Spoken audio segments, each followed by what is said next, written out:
probation department. Well, we've been chatting today, so it's time to get to our very favorite part of the show, Disgrace of the Week. As always, Ms. Calhoun, please start us off. Well, we'll return to another police department, this one in Aurora, where the head of the police union there, who is also an officer, had sent a letter back in November right after Phil Weiser had come through with the agreement with Aurora on how they were going to handle their policing, and sent it to all the members. About 250 people got this letter talking about the community and basically labeling most of the Aurora community as drug addicts, dope smokers, illegal aliens, you name it. He has now been fired from the police force. Good conclusion to a disgraceful episode. David.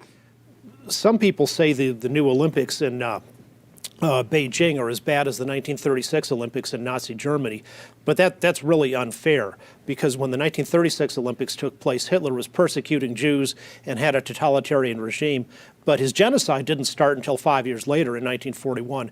In contrast, the regime in China is actively perpetrating genocide, and the International Olympic Committee is going along with it just fine.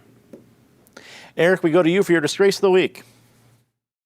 Largely agree with what David just said, but here in Colorado, Republican U.S. Senate candidate Gino Campana has sort of jumped the shark here.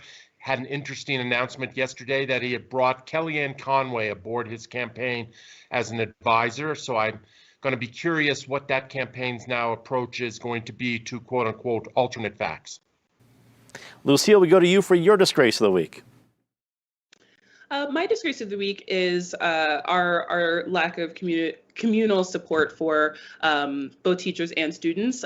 We've had, I believe even Dominic mentioned, that so many parents across the state are having to make plans for childcare because we are not able to cover our needs both in the classroom and outside of the classroom. But also teachers are having to use their own unpaid sick leave due to various choices that folks are making, both at the personal, at the district, and sometimes even at the state level around how we're getting through the pandemic. It's not over. We need to continue to lean in on this stuff. And if we don't, people really will suffer. And sometimes that actually will be the kids. Time to say something nice about somebody rather quickly. Patty? Pueblo's Leo Garcia, who is leaving the State House after a great job as Senate President, going to the Pentagon to also continue service in another way. David. Colorado State University for going above and beyond in its student services. As a new poster there says, if you or someone you know are affected by a free speech event on campus, here are some resources. And there are 17 different resources they can call for people who want to complain that they've been affected for free speech. And there's also a special phone number for professors who believe they've been affected by free speech. Eric, we go to you for your Say Something Nice.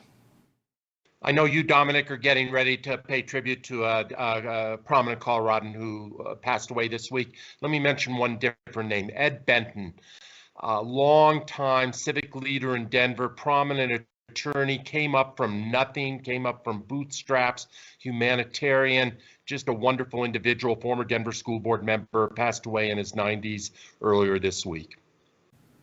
And Lucille, we go to you for your Say Something Nice. My something nice is going to be really personal today. I'm very excited to be on this panel with these lovely folks, and I'm excited for local television writ large to really be coming back and finding new ways to dig in here as we're all adapting to where we're at in this time. Well, Lucille, I will second that. Here's the local television. Thanks for joining us on the panel and everyone that's been able to join us here. As